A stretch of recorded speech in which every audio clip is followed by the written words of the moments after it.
Hey guys, no need to fear the blue screen error. We have the solution to get you back on track. Just follow my screen to fix this issue. Click on Advanced Options, then we need to select Troubleshoot, then select Advanced Options and then click on Command Prompt.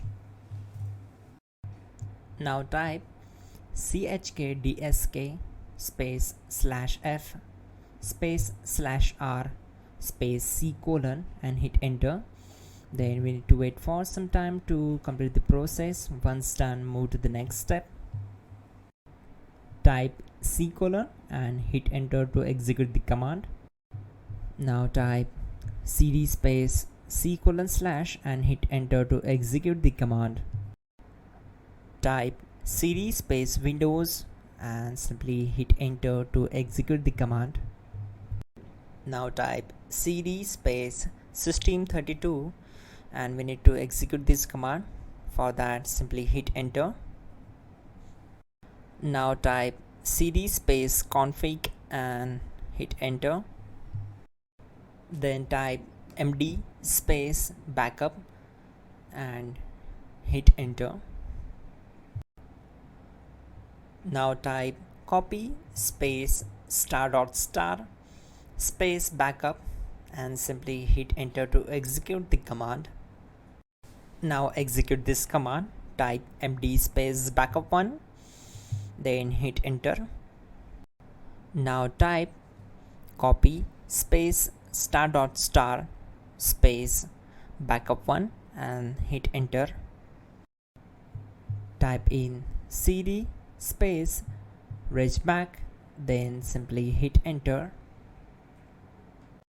Execute this command. Type dir, then simply hit enter. Now type copy space ** space ... and hit enter.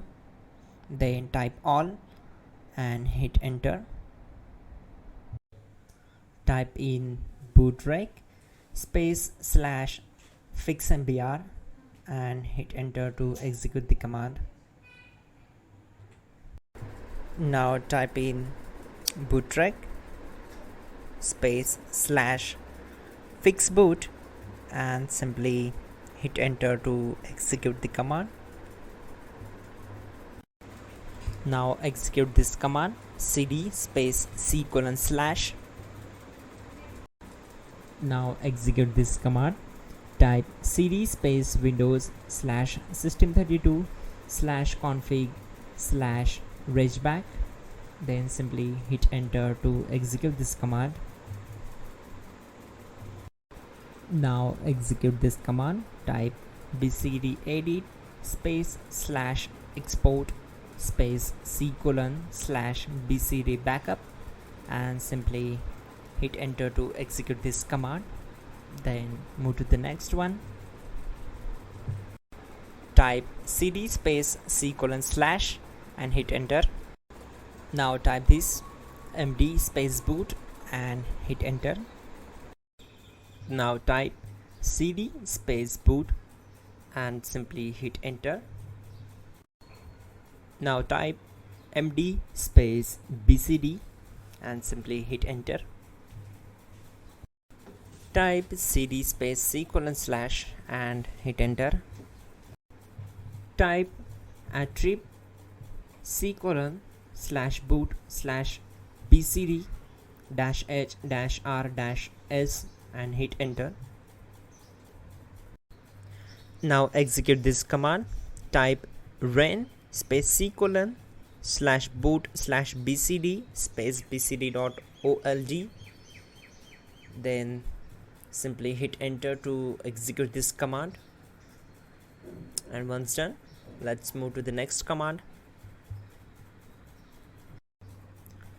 Type bootrec space /rebuildbcd and hit enter. Now type exit and simply hit enter. Now click on continue. It will restart your system. So that's it guys, your problem is solved and you are good to go.